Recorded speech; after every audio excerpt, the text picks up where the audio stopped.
half of the parliamentary year, the government will push ahead with new rules designed to stop 7-Eleven-style wage scandals. Tonight we go inside the lobbying push from big business to water down the proposed reforms.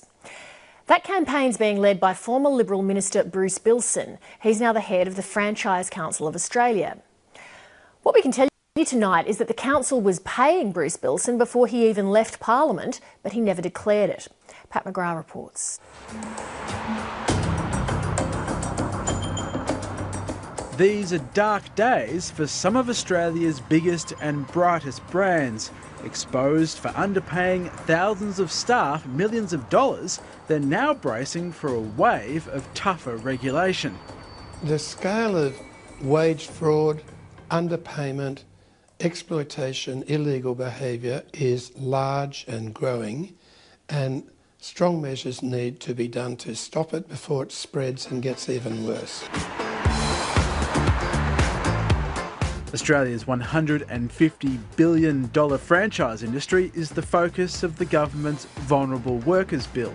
It promises to make franchisors liable for underpayments by franchisees and gives new investigative powers to the workplace watchdog.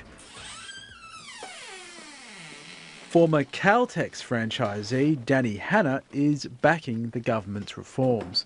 He says the business model imposed by Caltex pushed some franchisees to underpay their staff. Oh, they pretty much control everything.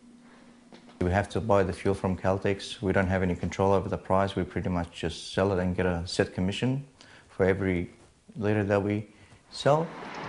In May, Caltex responded to revelations of worker exploitation at its stores with a $20 million fund for underpaid staff. But the company's refusal to accept liability for the underpayments and its decision to start removing franchisees from their stores triggered a protest. There is unfair treatment. There is totally un-Australian something is happening. Caltex cancelled Danny Hanna's franchise agreement 3 months ago. The company says he was underpaying staff.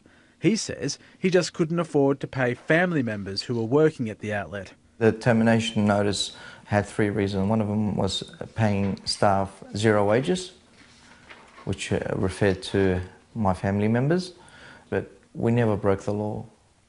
We've fully paid all our staff their entitlements.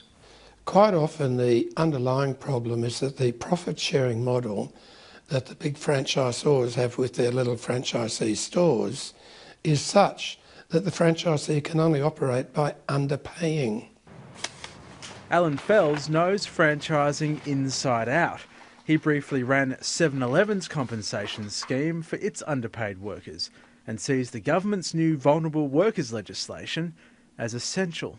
So the law is a sensible balance between putting a lot of pressure on franchisors to make sure the franchisees don't break the law, but still making both of them liable in certain situations. No, we're not about stopping it. We are about informing the Parliament of the diversity of franchising. They're not all behemoth global brands. There's the vast majority of small, medium-sized businesses, family businesses.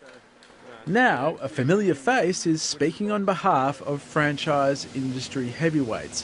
Former Liberal Minister Bruce Bilson has been lobbying his former colleagues. In an email obtained by 7:30, he warned former Treasurer and now Ambassador to the US, Joe Hockey, that big American franchises were worried about the proposed law. As mentioned in my text message, it's likely that the White House, and in particular Vice President Pence, will express the concerns of the US franchise community about what the Turnbull government is doing in the name of protecting so-called vulnerable workers.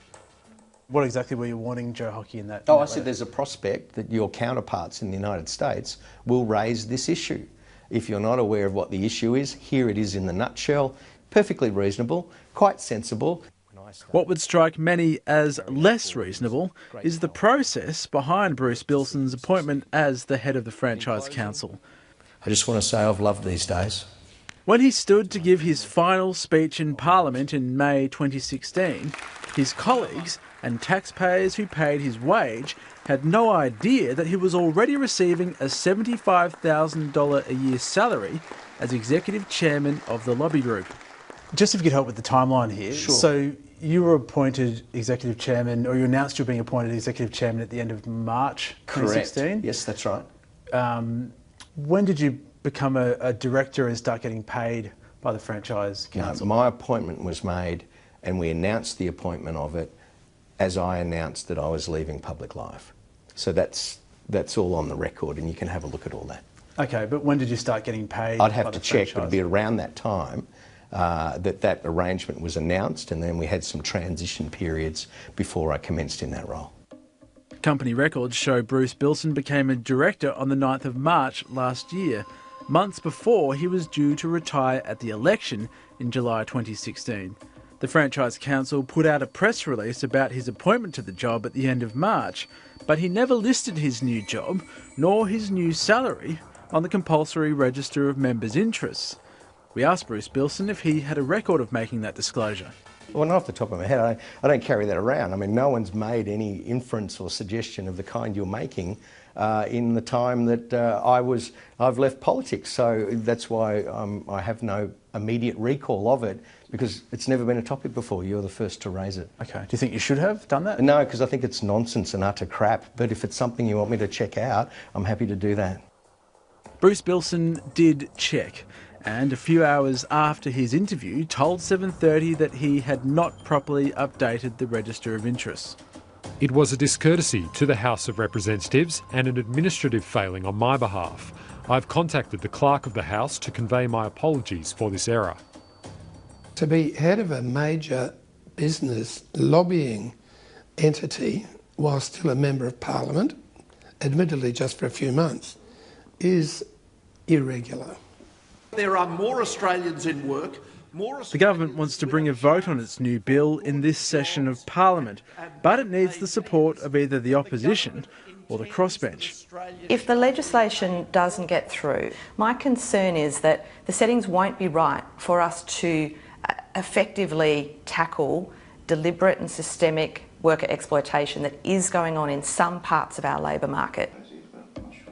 Danny Hanna hopes that despite the furious backroom lobbying, change will come to the industry he believes has left workers and franchisees burned.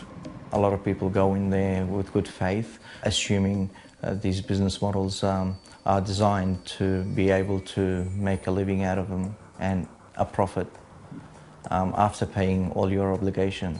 But that's extremely hard to achieve.